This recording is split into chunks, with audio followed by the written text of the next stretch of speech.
समय की बात है। अनुप्रिया नाम की एक महिला उत्तर प्रदेश के एक छोटे से गांव में रहा करती थी। वो काफी गुस्सैल रवैये की महिला थी, जिसके पास धन दौलत की कोई कमी नहीं। तो वहीं उसी गांव में रहने वाली एक अहिल्या नाम की महिला पैसों के मामले में बहुत गरीब थी, जिसके पास खुद का पेट भरने के लिए भी एक फूटी कौड़ी तक नहीं थी। तभी एक दिन जब अनुप्रिया बाजार से सब्जियां खरीद कर घर आ रही थी, तब रास्ते में उसे कल्याणी और मल्हार नाम के दो मासूम और गरीब बच्चे दिखाई देते हैं। वो बच्चे काफी तेज तेज रो रहे थे।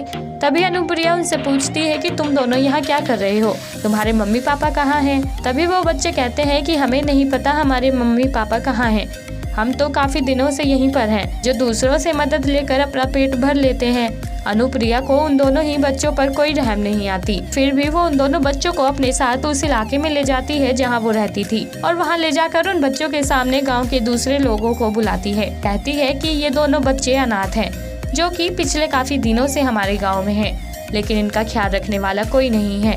अगर किसी को इनकी मासूमियत देखकर इनकी मदद करने का मन करे तो कर देना, ये बच्चे कर लेंगे अपना गुजारा, जिस तरह से बीते कुछ दिनों तक करते आए हैं। और यही कहकर अनुप्रिया दोनों बच्चों को वहीं छोड़कर अपने घर चली जाती है। कुछ देर बाद ही वहां अहिल्या आती है, जो दोनों अनाथ बच्चों की मासूमियत देखकर उनसे कहती है कि आओ बच्चों, मेरे पास आओ, तुम रोते क्यों हो? मैं हूँ ना तुम्हारा ख्याल रखने के लिए, चलोगे मेरे साथ मेरे घर? कल्याणी और मल्हार दोनों ही अहिल्या के साथ उसके घर जाने को तैयार हो जाते हैं। और इसी तरह अहिल्या अपनी छोटी सी टूटी फूटी झोपड़पट्टी में उन दोनों बच्चों को ले जाती है।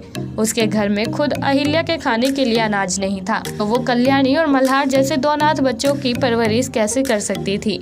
पर वो हार नहीं मानती और अनाथ बच्चों की अच्छी परवरिश करने के लिए अपनी एड़ी चोटी का जोर लगा देती है। जिस दिन अहिल्या ने उन दोनों अनाथ बच्चों की जिम्मेदारी अपने सिर लेने का फैसला किया था, उसी दिन अहिल्या गांव के जमींदार के पास जाती है और उनके घर झाड़ू पोछा करने लगती है। जमींदार अच्छा था, जिसने अहिल्या की मेहनत के बदले उसे पैसे दे दिए थे, लेकिन अहिल्या ने एक दिन तो पैसों का जुगाड़ कर लिया था, पर आगे आने वाले दिनों में वो अपने इन दोनों अनाथ बच्चों का ख्याल कैसे रखती। इसलिए अहिल्या उन दोनों गरीब बच्चों के साथ जैसे तैसे करके मुंबई जैसे बड़े शहर आ जाती है, जहां उसे पहले ही दिन नौकरानी का काम मिल गया था।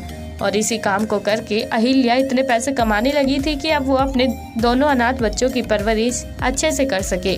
जल्द ही उसने दोनों अनाथ बच्चों का स्कूल में एडमिशन करवा दिया था। और कुछ समय बीतने के बाद जब अहिल्या ने कुछ पैसे इकट्ठे किए तो उसने खुद का घर भी खरीद लिया था, जिसके चलते अब अहिल्या को अपने दोनों अनाथ बच्चों की परवरिश करने में कोई दिक्कतें नहीं आ रही थी। तो दोस्तों, कैसी लगी आपको आज की हमारी ये कहानी? आप हमें कमेंट बॉक्स में कमेंट करके जरूर बताएं। और साथ ही ऐसी और दिल को छू जाने वाली कहानियाँ सुनने के लिए आप हमारे चैनल को सब्सक्राइब करना ना भूलें।